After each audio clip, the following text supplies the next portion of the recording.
therefore needed is for you, teacher, to guide them, to show them the ways that they will lastly reach in the arms of Jesus Christ safely. Why? This is because Jesus said He is the only way and truth, and that is the book of John chapter 14 verse 6. It says that Jesus said that He is the only way and truth. John 14:6. So, if you are a teacher and this is a coach, if you abandon or you walk away from these children, the children can walk alone, and lastly they will end up falling into a trap.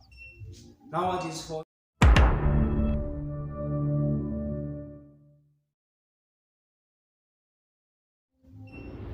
Welcome back. My name is Emmanuel Kome, born again Christian. I thank God because of the grace and sufficient grace in our life.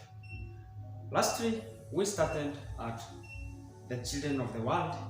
We've gone through the value of a child. Now today I want us to begin with what is the aim of the children ministry. What is the aim? We have the ministry of the children. Now what is the aim that we should be doing, or where to start to that aim? You know, when you see everyone in this world, him or her has his or her own business, and he or she has an aim. What is that aim that we should have as teachers of the Sunday school? What is the aim that we have as parents of the Sunday school or the children? Now, I want us to begin. And we need to understand that I'll begin by Proverbs 22 and verse 6. It says that parent, train your child when he is young, and when he is grown up, he or she will never abandon in that road. The more that you train your child when he is young, when he grows up, be a big man, he will go with that way. That is Proverbs 22 and verse 6. And for us, what is our aim to these young children? Now, we begin. Teachers, church leaders, and any parents, when they are training child, what do? They show the child the way so that that child will have, they create something in that child that is called moral character. That child is therefore built with moral character. When the parents, teachers, and church leaders show that child the way, they are building up moral character. That is point number one. So the first aim of these children, or the aim that we have to these children, the first one is to build the moral character. Now, and if you are a teacher for a Sunday school and you're interested in Sunday school teaching, then you need to have the servanthood heart. Servanthood heart is very important for you who wanting to have or to train or to teach these children. And the ministry of the Sunday school is compared to a train. And it is like this. Let me show you by this tree. It is a train. And these three coaches, we can see that now there's 1, 2, and 3. The third one is the third coach. So, and the driver is the teacher. You teacher, you are the driver. And this one is the first coach and second coach has children of different kinds of this world. So what is therefore needed is for you, teacher, to guide them, to show them the ways that they will lastly reach in the arms of Jesus Christ safely. Why? This is because Jesus said He is the only way and truth, and that is the book of John chapter 14 verse 6. It says that Jesus said that He is the only way and truth. John 14:6. So if you are a teacher and this is a coach, if you abandon or you walk away from these children, the children can walk alone, and lastly they will end up falling into a trap. Now it is for you, and it is needed for you to train these children the ways they should go. And you should make sure that they are safely in the arms of Jesus. What will you do to make these or to make these children to be therefore in the arms of Jesus? It is let us start by the responsibility of you teacher. The responsibility. So, the responsibility for your teacher is to drive these children safely into the arms of Jesus. That is in the book of Mark and chapter number 16 and verse 16. That is Mark 16:15. So you need to drive these children into the safest place. And how will you do that? So that you may know the responsibility for you, it is therefore meant for you. So, you want to know now, you need to understand that you have 3 responsible things to have. And responsible number 1 is the responsibility of God, a responsibility of pastors and elders of the church. And number 3, you have the responsibility to the parent. That is why you have to understand that you have the responsibility to 3 things: God, pastors and elders of the church, and the parents. Now, you need to know another thing, the threefold arm. The threefold arm, we say the threefold arm. The first one is evangelizing the children. You evangelize to the child. You give them the word of Jesus. Share the word of Jesus wherever you are with the small children. The more that they are interested in listening to the word of God, the more they are safe. And we see by this, we see that ministry, let us compare the ministry with this train. So if the ministry for this is the heaven, and these children needed to reach in the heaven safely. And this because the driver one is the teacher. So this ministry for the child needs to have, or you need to reach, or to make sure that the child has reached in the arms of Jesus safely. Remember, Jesus is the only way. Now, evangelizing, it is the first priority for us teachers. Evangelizing is the first priority. And this is to make sure that every child has reached in heaven safely. Now, Mark 16 verse 15, it states that we should evangelize from the small one to the eldest. So the preachings, the serving, or everything that we do because of Christ Jesus, we should never stop doing so. Even if it's for the small children, we need to do that practically every time, now and then. The more we do that, the more we build something inside the body. And you know that in spiritual world, we build more of character of following God. That child will grow knowing God more and more. And when you tell, let us say this, that when you tell that child good news about Jesus, he or she will listen to you.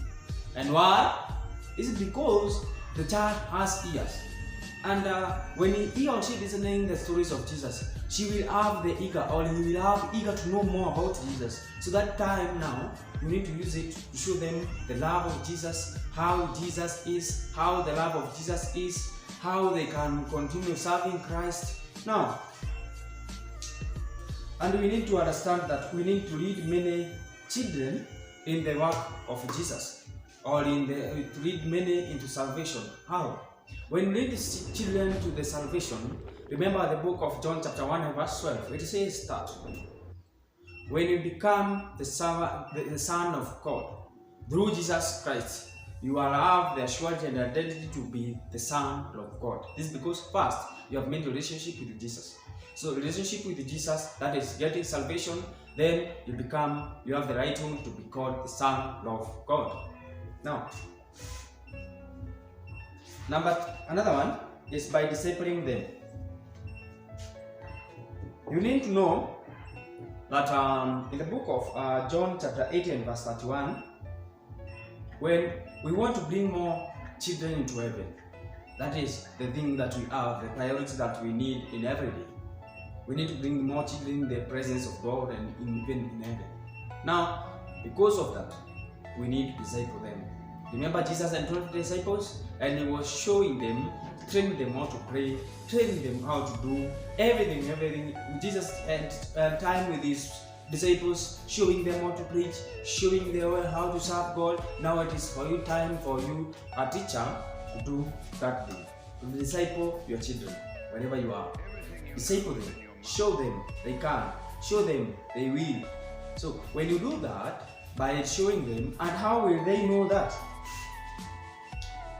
And you need to show them, but that to be a disciple of Jesus is number one, by believing. That is the first one. By believing Jesus, you become a disciple of Jesus. And another one, it is to obey the commandments of Jesus or of God. Because when we say Jesus, we say it is the thing that Jesus and God, they are one. So even if we say Jesus is one, so they need to follow the commandments of God, or the commandments. Believing in Jesus and follow the commandments. When they do so, they have the right to be the disciples of Jesus wherever they are. And it is very important for you to notice that when you follow the ways of God, when you follow the commandments of God, when you believe in God, it doesn't matter wherever you are small or wherever you are youngest, you can operate very well. In this world, you can operate peacefully. When you are shown the ways of God, it is very important for you. Another one is by preparing the service. Ephesians 4:11-12. We need these children to have or to know more about God and to know how to serve God. Now, for this aim, we are aiming at no child to be lost. Remember, when child start reaching at the age of 12, that is where you see many children are not attending to Sunday school class. This is because they are seeing them that they are starting growing up. Now they don't want to come to that class.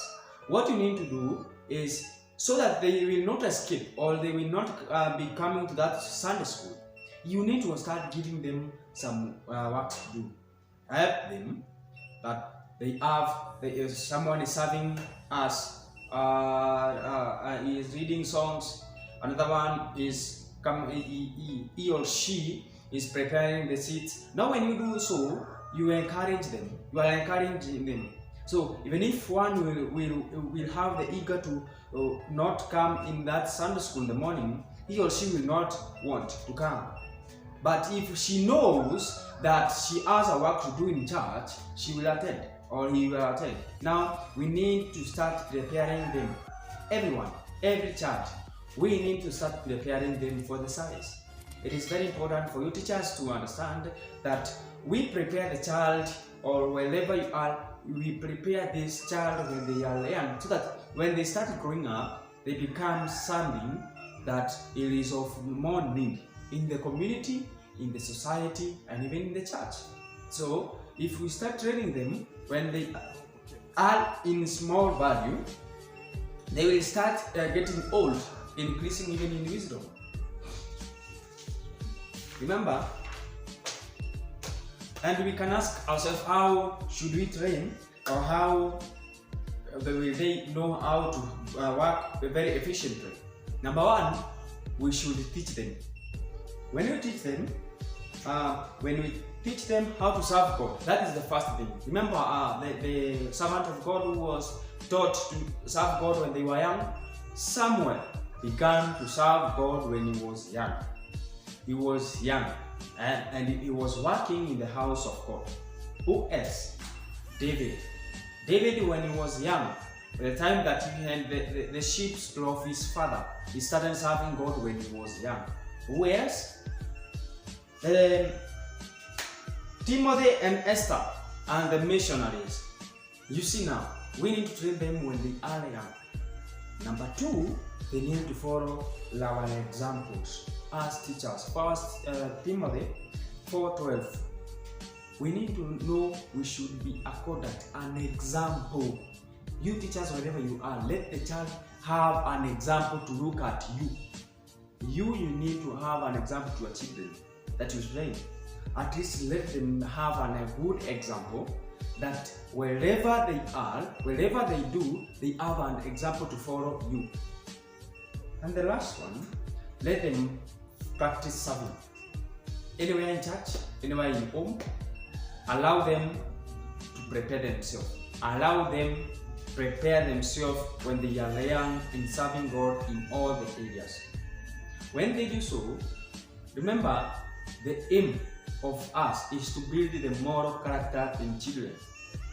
When we build the moral character, serving God with a character, serving wherever they are in school, in wherever they are in good moral character, they will have and they will be a children of generation for. They will be a children of generation that knows God and fears God in wherever they are. In their life, in their actual incomes, everywhere. They will have the reason to follow these ways. And now, when we do so, we shall have the generation of God-fearing children. We are through with that part. Now we are going to begin why we evangelize children. That will be the next one, as we are going to prepare ourselves in our mind. That next one, why it is important to evangelize the children. I pray that God may make you or may empower you wherever you are, empower you and make you have the art of watching this, because I know it is a very interesting topic. It is a very interesting, it is very awesome and wow. It's because God is here for you, teacher, to have and to build a moral character for these children. See you soon.